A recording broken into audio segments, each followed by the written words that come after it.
سلطان ابن الكبير سلطان راح الكراكون. وانا واثق انه هيكون له جوانب اقتصاديه وزراعيه وصناعيه وهيخلي البلد ان شاء الله مهله بيا. اكبر حاجه هقول. بص، احنا المصريين عندنا طقوس كتيره في العيد، من ضمنها ان احنا بنتفرج على مسرحيات.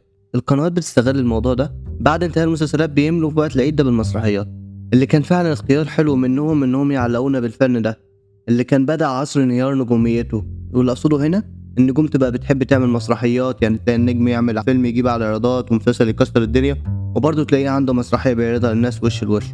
وغير كده الفرق المسرحيه زي فرقه ستوديو 80 او فرقه محمد نجم او قبلها فرقه الريحاني او فرقه يوسف بيك وابي وغيرهم كتير، كل ده كان تاريخ وفن قدموه النجوم دي للناس وش لوش. ان حد يبقى قدامك ويقدر يبكيك او يضحكك او يقنعك بشخصيه، ده شيء صعب جدا. يعني مثلا في الافلام والمسلسلات بتمر بحاجات كتيره بتساعد الشخص ده عشان يقدر يوصلك الاحساس، بس على المسرح العوامل دي بتقل شويه. وعلشان اللي طالع انا عايز اتكلم معاكم عن افضل 10 مسرحيات تاريخ المسرح المصري. بس في الاول انا عبد الرحمن، ودي بحب السيما، ودي الانترو الجديد. دي بقى السحر يا بيه. المكنه دي تدور تلاقي عالم قدامك، ده بيحب وده بيكره، ده بيقتل ده بيتقتل، ده بيتولد ده بيموت، دي بتتطلق دي بتزغرط. سيما يا بنت سيما. هتروح النار؟ لا، انت وكل اللي بيحبوا السينما ويروحوها. انا رحت جهنم، شوف كل الممثلين المشهورين هناك. طبعا بحب السيما قوي وموت.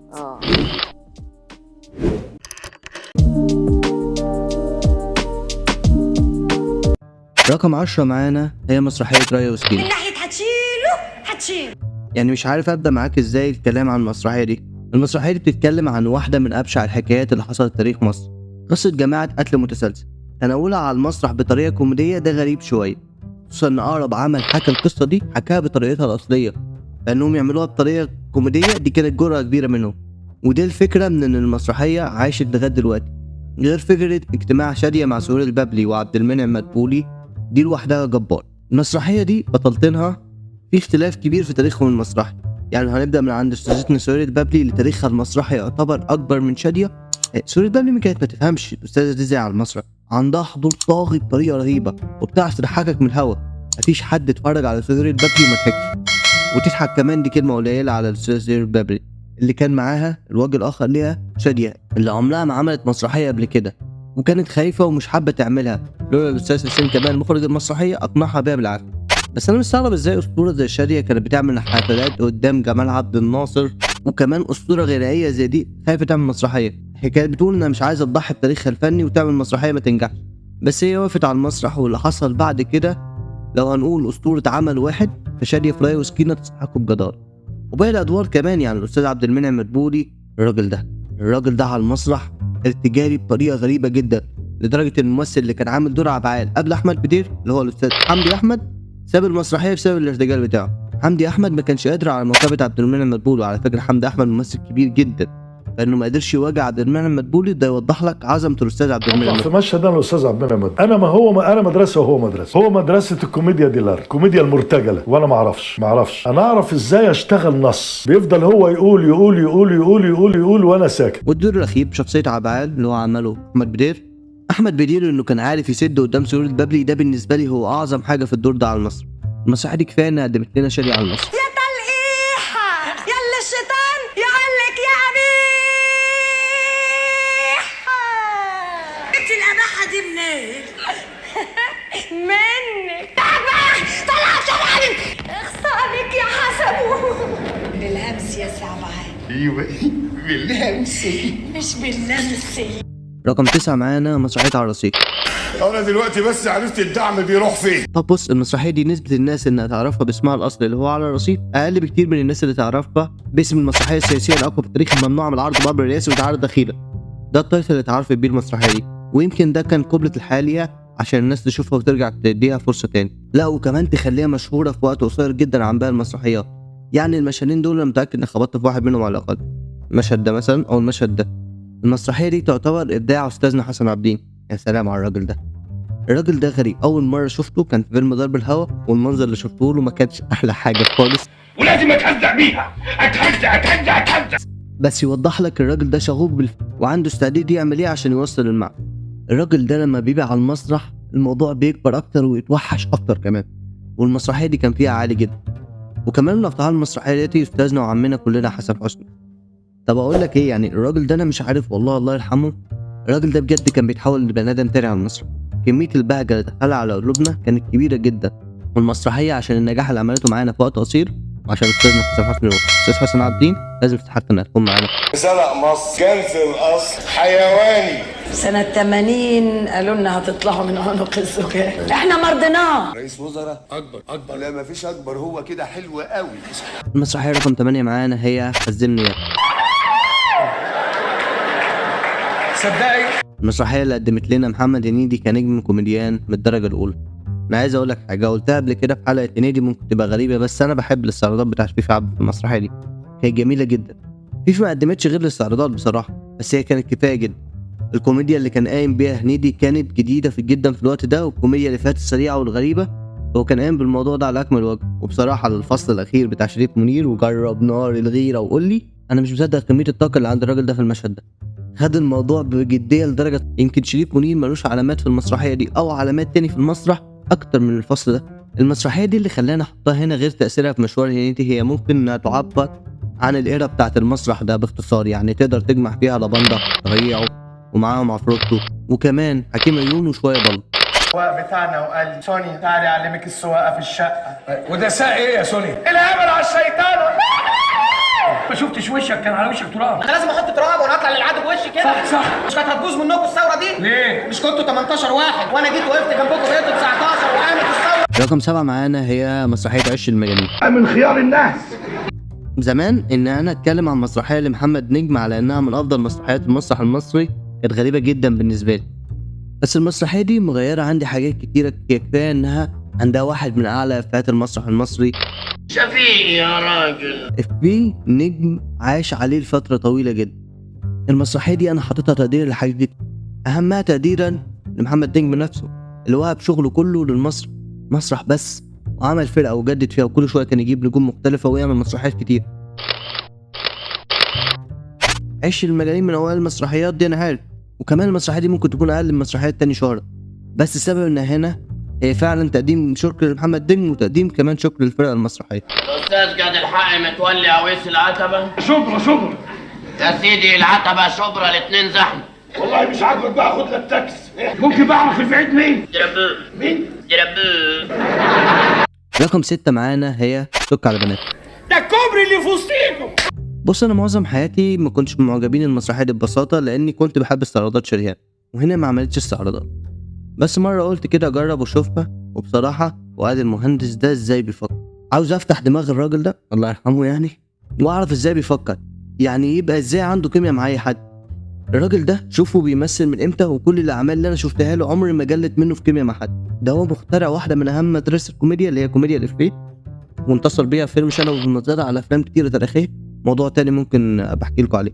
لما كنت بقصد الكيمياء بتاعت فؤاد المهندس في المسرحيات دي، كان بيتعامل ازاي مع شريهان، ويتعامل ازاي مع احمد راتب، ويتعامل ازاي مع سناء يونس، كل واحده بطريقه مختلفه وهو شغال، الكوميديا بتاعته شغاله مع كله، ولا كأن في اي اختلاف، برنس وبيضحك في كل المواقف. غير كده 6 كيلو سمك وجمبري، ضربة العصاية، كل ده غير فكرة المسرحية في التعامل مع البنات وانهم خلاص بيكبروا وطريقة تفكيرهم بتختلف وقدام الناس وش لوش. اكيد المسرحيات دي لازم تكون معانا. مين يا فوزية؟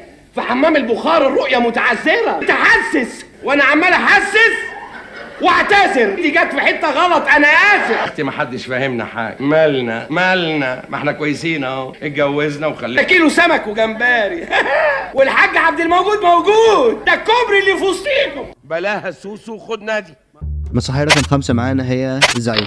اللهم دردروا بحق جاه النبي. بص يعني اختيار مسرحية لعادل امام صعب جدا بالنسبة لي انا على الاقل، مش في حاجة معينة، لا عشان هو كل مسرحياته مشهورة وحلوة. يعني هنا الزعيم كسبت الواد سيد الشغال بسبب واحد، الزعيم مسرحية كله فصولها حلوة وسهل انك تكملها من اول فصل لاخر فصل، من الفصل اللي على السطح لغاية فصل الرئاسة لغاية فصل الرجوع للسطح مرة تانية. بس الواد سيد الشغال فصل اللي بيكون في الاخر اللي هو بيكون في بيت سيد، فيش فصل واقع جدا. يعني انا بصراحة كنت فاكر ان المسرحية بتنتهي عند جواز سيد اصلا، سيبك من تخلف الاطفال اللي كان عندي. وكفايه ان عادل امام اخد منها لقبه، عارف ان في بعض منكم متضايق من اللقب ده وشايفه مستح، وان موهبته اقل من النجاح اللي وصل له. انا عارف اننا بنحب الاندر دوج وكلنا شايفين ان سعيد صالح اكتر موهبه من عادل امام، بس ما عرفش ينجح. انا اسف يعني، عادل امام هو اللي نجح وهو اللي عمل الاعمال كلها، عمل الافلام دياتي وهو اللي عمل المسرحيات دياتي، هو اللي عمل كل ده. بس المسرحيه دي فعلا كانت جميله جدا في انها تمثل مسرح عادل امام بعد ما بقى عادل امام. انا شايف انها فعلا بتمثله. لو حد في حضراتكم شايف غير كده انا مستني رايك في الكومنت.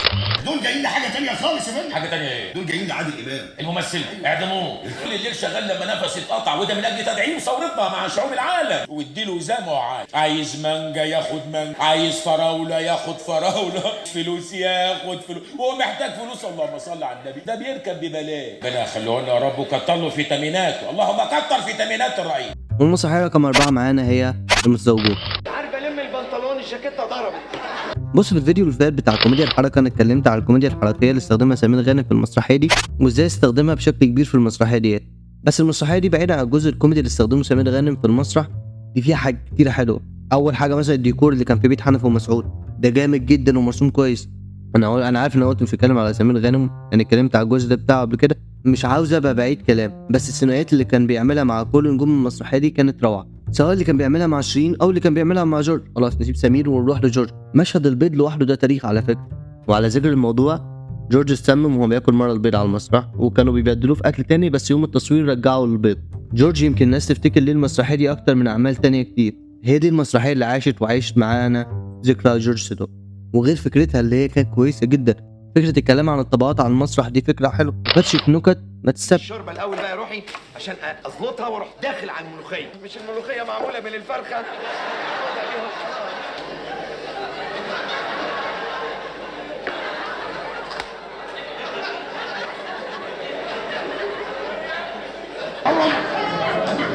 وتلزلز.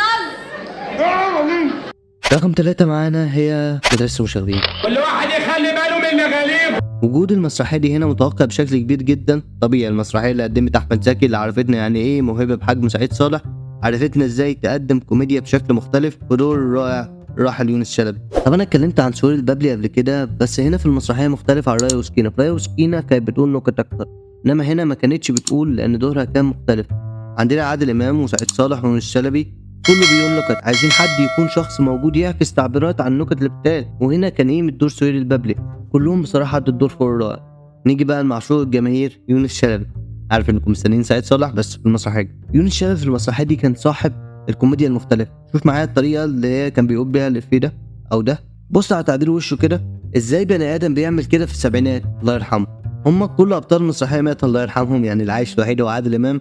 حب مدرسه المشاغبين وتاثيرها الكبير هو اللي خلانا نحب نتكلم عليه. ايه اللي حصل لك ولا ايه اللي عمل ده؟ شو اكلمك؟ ده انت وصلت يا جدع والله، الف مبروك يا مراتش معانا بقى، تروح تقابل الناس اللي جايه من بره دي وتقول لهم على الكلام اللي هم مش عارفينه. والله جمله مفيده، قول لي جمله مفيده عشان افهمك. ايدك على يا اخي، اخص عليكم بتلحقش بينه وبين قبلتي ليه؟ المنطق. اعرف ان لما واحد يضرب واحد على دماغه يقع ما يحطش منطق. مش هو ده المنطق يا متعلمه بتاعت المدارس. المسرحيه رقم 2 معانا هي العيال كبرت. انكل كمال خطيب ماما. المسرحيه الاقرب لكل المصريين. المسرحيه لو لقيت حد حاططها توب 3 وافضل مسرحيات مصر، اعرف انه متضايق من المسرحيه دي. المسرحيه اللي عاشت واللي هتعيش كمان كتير معانا. مسرحيه ما ينفعش ما تكونش شفتها بالميت دي شليون مره، كل مره بتضحك من جديد ولا كانك سامعها وحافظ الفاتة. احمد زكي اخيرا بياخد دور كبير على المسرح وبيعرف ياكد على ان الناس انه كان اكتر من شاب صامت ساكت قاعد في الركن في مسرحيه مدرسه المشاغبين. هو عنده كتير جدا، والمسرحيه دي عرفتنا بكده.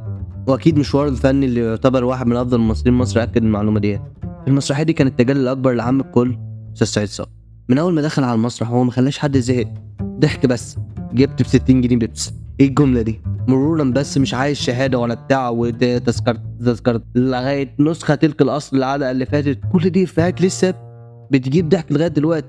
المسرحيه دي سعيد صالح فيها تبرز اكتر بكتير من مدرسه المشاغبين، ويمكن من اكتر المسرحيات اللي اتعرفت ليه على الناس، وكانت تستاهل انها تعيش عشان تفضل احلى ذكرى من الاستاذ سعيد صالح. مالكش دعوه بمفاتيح عربيتي ابدا. وهو انا قربت مفاتيحك خالص؟ انا اصل ايه؟ عامل مفاتيح زيها.